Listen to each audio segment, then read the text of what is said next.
Students, next topic है हमारे पास operations on sets. इससे पहले आपको पता है सेट हमने प्रीवियस चैप्टर में पढ़ा। सेट्स को आप ए बी सी की फॉर्म में डिनोट करते हैं। तो सेट्स पे जो ऑपरेशन हो सकते हैं, या तो आप दोनों सेट्स को ऐड कर सकते हैं, एडिशन के लिए आप यूनियन का वर्ड यूज़ करते हैं, या फिर आप दोनों के कॉमन एलिमेंट्स लिख सकते हैं, उसके लिए आप इंटरसेक्शन का वर्ड यूज़ करते हैं, या फिर आप एक सेट को दूसरे से माइनस कर सकते हैं, जैसे ए माइनस बी हो गया। इसके लिए आप कॉम्प्लीमेंट यूज़ करते हैं, मतलब ए कॉम्प्लीमेंट आप इसको कह सकते हैं। अगर बी बड़ा सेट है तो ए कॉम्प्लीमेंट। अगर ए कंटेन कर रहा है, अगर बी कंटेन कर रहा है ए में, तो आप इसको क्या कहते हैं, ए कॉम्प्लीमेंट, कि आपने ए में से बी को माइनस कर दिया। तो यूनियन, इंटरसेक्शन, कॉम्प्लीमेंट और सब्ट्रैक्शन, ये चार प्रॉपर्टीज़ हैं जो ऑपरेशंस हैं जो हम यूज़ करते हैं। इसके बाद देखें, अगर आपके पास सेट्स ज़्यादा हों तो आप किस तरह से, पहले एक सेट, फिर दूसरे सेट, फिर तीसरे सेट। यूनियन के लिए आप देखें, एक एग्जांपल हम कर लेते हैं। अगर एक सेट में 1 2 एलिमेंट्स हैं, दूसरे सेट में 2 3 4 एलिमेंट्स हैं, तो आपने दोनों का यूनियन लिखना है। तो आपको पता है हम दोनों के कॉमन एलिमेंट्स लिखते हैं और रेपिटेशन नहीं करते। तो ये आएगा 1 2 3 4। अगर आपने इसका इंटरसेक्शन लिखना है तो इंटरसेक्शन में आप इनके दोनों वो एलिमेंट्स जो दोनों में मौजूद हैं, यूनियन में दोनों के मौजूद एलिमेंट्स लिखते हैं, इंटरसेक्शन में हम कॉमन एलिमेंट्स लिखते हैं। रेपिटेशन किसी केस में नहीं होगी। कॉमन कौन सा है, यहाँ पे देखें 2 मौजूद है, यहाँ पे भी 2 मौजूद है, तो जस्ट 2 आ जाएगा इंटरसेक्शन में। अब यही काम हम करने जा रहे हैं 3 सेट्स के लिए। सबसे पहले तो देखें, तीनों में आपके पास यूनियन है, इसमें यूनियन है, पहले दोनों के साथ ब्रैकेट है, इंटरसेक्शन की सेम ये वाली प्रॉपर्टी और ये वाली प्रॉपर्टी, ठीक है। इसके बाद एक यूनियन, एक इंटरसेक्शन है, फिर इसके बाद ये वाली प्रॉपर्टीज़ हैं। ये कुछ प्रॉपर्टीज़ हैं आपके पास यूनियन और इंटरसेक्शन की।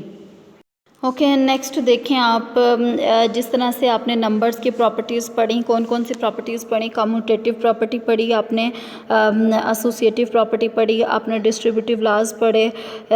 इसी तरह से हम यूनियन के लिए करेंगे। कम्यूटेटिव प्रॉपर्टी में आप क्या कहते थे कि अगर ए प्लस बी जो है वो बी प्लस ए के इक्वल हो, या फिर ए बी जो है वो बी ए के इक्वल हो। लेकिन अब की बार आपके पास यूनियन का वर्ड है। प्लस के लिए क्या वर्ड है, यूनियन का, और सेट के लिए कैपिटल लेटर्स होते हैं, union B is equal to B union A. आपने ये प्रॉपर्टीज़ वेरीफाई करनी है। इसी तरह से इंटरसेक्शन के लिए भी आपने कम्यूटेटिव प्रॉपर्टी ऑफ इंटरसेक्शन, जैसे आप मल्टीप्लिकेशन और एडिशन की पहले करते थे, इस एक्सरसाइज में जब सेट्स की हम बात करते हैं तो एडिशन की जगह पे यूनियन आ जाता है, मल्टीप्लिकेशन की, और दूसरा जो आपके पास ऑपरेशन आता है वो इंटरसेक्शन आता है। इसी तरह से आप 3 सेट्स के साथ एसोसिएटिव प्रॉपर्टी आपने लगा दी।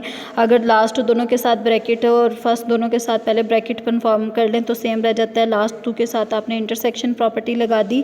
इसी तरह से आपके पास डिस्ट्रीब्यूटिव लॉज आ जाते हैं। पहले तो होता था ना कि a इंटू बी प्लस सी होता था।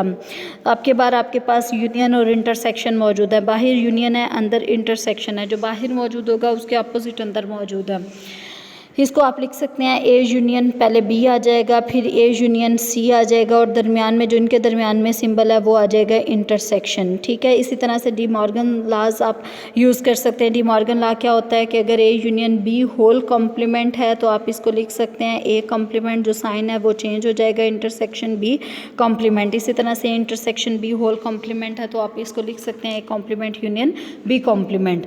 तो ये आपके पास ऑपरेशंस हैं सेट्स पे। थोड़ी सी हम एक्सरसाइज को देख लेते हैं। एक्सरसाइज 2.1 का देखें कि जैसे आपने पहले सेट्स को लिखने के 3 तरीके डिस्क्राइब करवाए थे वैसे ही है। सबसे पहले आपने सेट बिल्डर नोटेशन में लिखना है। सेट बिल्डर नोटेशन में क्या था कि आपके पास जो भी सेट मौजूद है आपने उसको नोटेशंस की फॉर्म में लिखना है। अगर आप देखें तो ये नेचुरल नंबर्स का सेट है।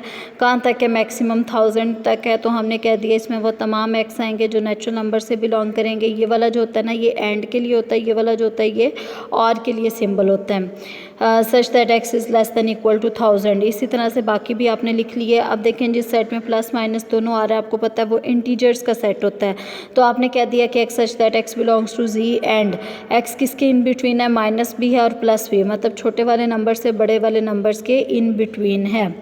तो ये आप नोटेशंस में लिख लेंगे। सेट बिल्डर नोटेशन में आपने लिखना है। नेक्स्ट वाला देखें, इस वाले में आपने किस फॉर्म में लिखना है, right right each of the following sets in descriptive and tabular forms. Descriptive और टेबुलर फॉर्म में लिखना है। डिस्क्रिप्टिव का मतलब आपने स्टेटमेंट की फॉर्म में लिखना है। इसका मतलब क्या है कि यहाँ पे देखें, इसमें वो तमाम एक्स आएंगे जो नेचुरल नंबर से बिलोंग करते हैं और वो 10 से छोटे हैं। इसको आपने डिस्क्रिप्टिव फॉर्म में लिख दिया, the set of first 10 natural numbers. आप इसको क्या लिख सकते हैं, the set of first 10 natural numbers. उसके बाद टेबुलर फॉर्म में भी लिखा, टेबुलर फॉर्म में आपने इनके नंबर्स लिख दिए। सेकेंड वाला क्वेश्चन देखें अगर आप, तो सेकेंड है X such that X belongs to N, और एक्स 4 से 12 के इन बिटवीन है। यहाँ पे इक्वालिटी नहीं है, इसका मतलब 4 भी इंक्लूड नहीं है और 12 भी इंक्लूड नहीं है। तो कौन से नंबर्स आएंगे, 5, 6, 7, 8, 9, 11। तो आपने कह दिया कि set of natural numbers between 4 and 12। तो आप इसको ये तीनों फॉर्म्स में आप इसको लिख सकते हैं। नेक्स्ट आप देखें ज़रा, क्वेश्चन नंबर 3 है, which of the following sets are finite and which of these are infinite. Finite set वो होता है जिसमें नंबर ऑफ एलिमेंट्स क्या हो, फाइनाइट हो। इनफाइनाइट सेट वो होता है जिसमें नंबर ऑफ एलिमेंट्स क्या हो, इनफाइनाइट हो। पहला आपके पास पार्ट है ट्रू फॉल्स हैं, आपने बताना है फाइनाइट है या फिर इनफाइनाइट है। फर्स्ट पार्ट है the set of the students of your class, मतलब आपकी क्लास में कितने स्टूडेंट्स हैं, फाइनाइट है कि इनफाइनाइट है। आपको पता है आपकी क्लास लिमिटेड होती है तो वो फाइनाइट स्टूडेंट होते हैं। इसके बाद आ जाता है the set of all schools in Pakistan, तो इनफाइनाइट तो हो नहीं सकते, ये भी फाइनाइट है। इसके बाद अगर आप 8 पार्ट देखें, the set of all leaves of trees in Pakistan, हम तो एक दरख्त के पत्ते नहीं गिन सकते, तो अगर बहुत ज़्यादा पाकिस्तान के तमाम दरख्तों के पत्तों का अगर आप सेट बनाएंगे तो वो डेफिनेटली इनफाइनाइट होगा। इसके बाद देखें पी ऑफ एन डिनोट करता है पावर सेट ऑफ एन को। अच्छा यहाँ पे देखें 8 वाले को आप फाइनाइट भी कह सकते हैं, क्योंकि जितने दरख्त होंगे उन्हीं के पत्ते आएंगे, जो नहीं होंगे वो एग्जिस्ट नहीं करेंगे, हमने जस्ट उनका सेट बताना है। पी ऑफ एन देखें पावर सेट ऑफ एन को डिनोट करता है। अगर आपके पास एन एक सेट नेचुरल नंबर्स का, अगर आप कोई भी सेट लेते हैं A is equal to A B, तो इसका पावर सेट एक ऐसा सेट होता है जिसके एलिमेंट्स भी सेट्स होते हैं, तो पी ऑफ ए से इसको डिनोट करते हैं। इसमें आप जितने इसके पॉसिबल सबसेट्स होंगे ना, मतलब इसके छोटे सेट्स होंगे, वो तमाम आपने लिख देना है। सबसे पहले तो आपके पास एम्प्टी सेट आ जाएगा, उसके बाद सिंगल ए आ जाएगा, फिर सिंगल बी आ जाएगा और फिर ए बी का सेट आ जाएगा। ये आपने तमाम एलिमेंट्स लिख दिए। आप मुझे बताएं क्या इसके अलावा कोई और पॉसिबल सबसेट हो सकता है, तो कोई भी पॉसिबल सबसेट नहीं है इनके अलावा।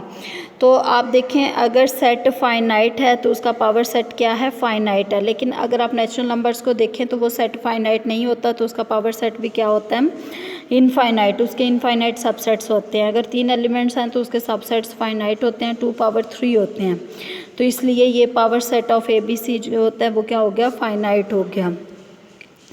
अब अगर आप देखें यहाँ पे 9 पार्ट में, तो इसकी कोई सेट की कोई भी एंडिंग नहीं है। जब एंडिंग नहीं है इट मीन्स ये सेट चलता जा रहा है, तो ये सेट क्या है, इनफाइनाइट है। 4 वाला पार्ट देखें, right 2 proper subsets of each of the following sets. Subsets जो होते हैं ना वो 2 तरह के होते हैं, एक प्रॉपर होते हैं और दूसरा होते हैं इम्प्रॉपर। प्रॉपर कौन से वाले होते हैं, जिसमें सेट के तमाम एलिमेंट्स नहीं आते। इम्प्रॉपर कौन से होते हैं, एक एम्प्टी सेट और एक जिस सेट की आप बात कर रहे होते हैं वो सेट इटसेल्फ इम्प्रॉपर होते हैं। तो पहले तो आपने सारे बताएं, इसमें जस्ट आपने कोई से भी 2 बता देने हैं, लेकिन उसमें ना एम्प्टी सेट हो ना ये पूरा सेट आता हो, तो आप एक ही ए बी लिख सकते हैं, एक सिंगल ए लिख सकते हैं। आपने 2-2 सबसेट्स बताने हैं।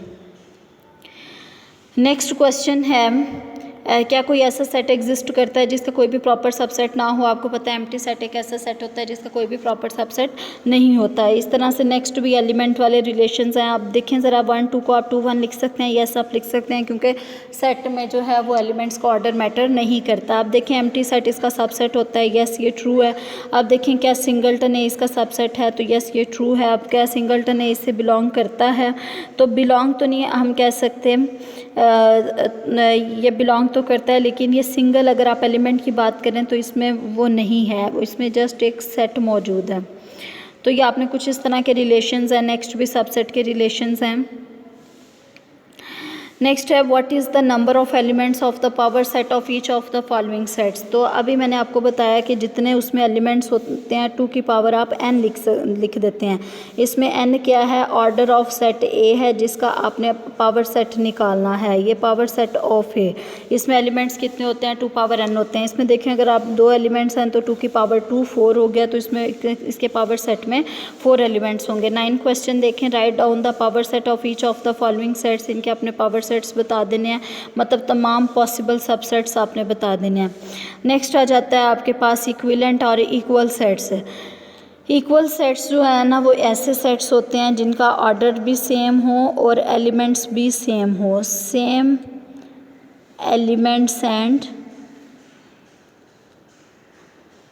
ऑर्डर, मतलब ऑर्डर भी सेम हो और एलिमेंट्स भी सेम हो। इक्विवेलेंट कौन से सेट्स होते हैं जिनका क्या हो, जस्ट ऑर्डर सेम हो, जस्ट सेम ऑर्डर हो, ऐसे सेट्स को आप क्या कहते हैं, इक्विवेलेंट सेट। तो अगर आप देखें तो इसका भी ऑर्डर 3 है, इसका भी ऑर्डर 3 है, तो इसको आप क्या कहेंगे कि ये दोनों सेट्स क्या हैं, आपस में इक्विवेलेंट हैं। अगर इनके नंबर्स भी सेम होते तो आप क्या कहते हैं कि ये क्या है, आपस में इक्वल हैं। नेक्स्ट आ जाता है ऑपरेशंस ऑफ उन सेट्स जो कि अभी आप पढ़ चुके हुए हैं।